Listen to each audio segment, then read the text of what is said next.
Welcome to the final section of Chapter 9 that we'll be looking at, and also the final section of our entire class, this um, 9.3, which is testing claims about two dependent samples, or what they call matched pairs. And so they're going to call it inferences about differences from matched pairs. And so the difference of this section is the data is not coming from two independent populations, it's coming from a dependent population, and therefore they're going to match things up. So an example of that would be something like a before weight and an after weight of people um, who will participate in a diet, maybe a diet that's designed for somebody to lose weight. Ideally, their before weight's higher than their after weight, that they've lost weight out of all of that.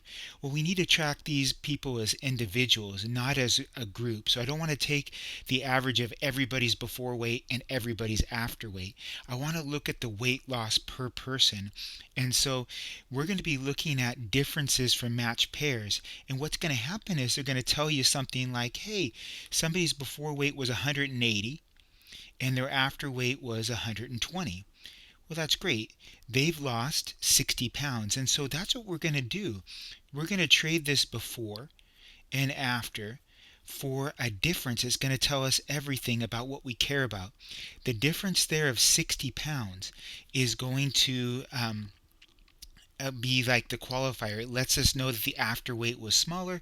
By how much? Maybe the next person weighed in at 150 to start and ended at 170. Their difference there, we got to be careful to subtract in the same way, would be negative 20. And so we're trading all of these weights out, all the paired weights out, for single numbers that represent them. So I know 60 represents a weight loss of 60 pounds and negative 20 represents a weight gain of 20 pounds, the way that this is set up with it being before minus after. And so in this general overview, I wanted to let you know what you're going to be doing.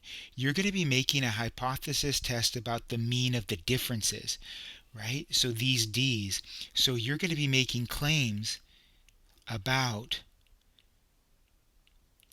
the mean of all the differences. That's their notation, mu D.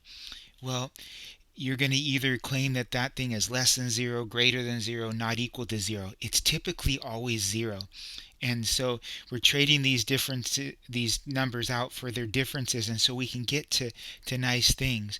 If we're going to make a claim about the difference and it's going to be about the mean, then you already know it's a t-score, and that the test statistic is going to be d bar minus mu d all over sd all over root n.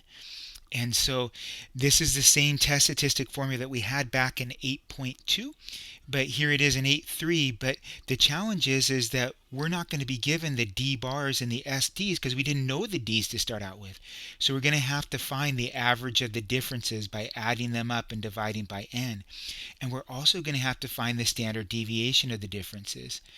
So there were many that got on to Zoom last week and said, hey, Jensen, what about these last ones in 8.2 or 8.3? I can't remember which section it was. I guess it was 8.3, where you had to find the mean and the standard deviation. Are we going to have to do those? Well, there was a reason why I was assigning those, because we're going to have to get the standard deviation. So the formula previously that I've given you for the standard deviation was to take away the average from everybody and square it. Add those up, divide by n minus 1, and take the square root. There is a better formula in terms of speed, and so this is brought out in the book. Now we're using d's instead of x's just because of the context, but you'll want to know the s of d. Another way to find it, which they call the shortcut formula, is the sum of the d squareds.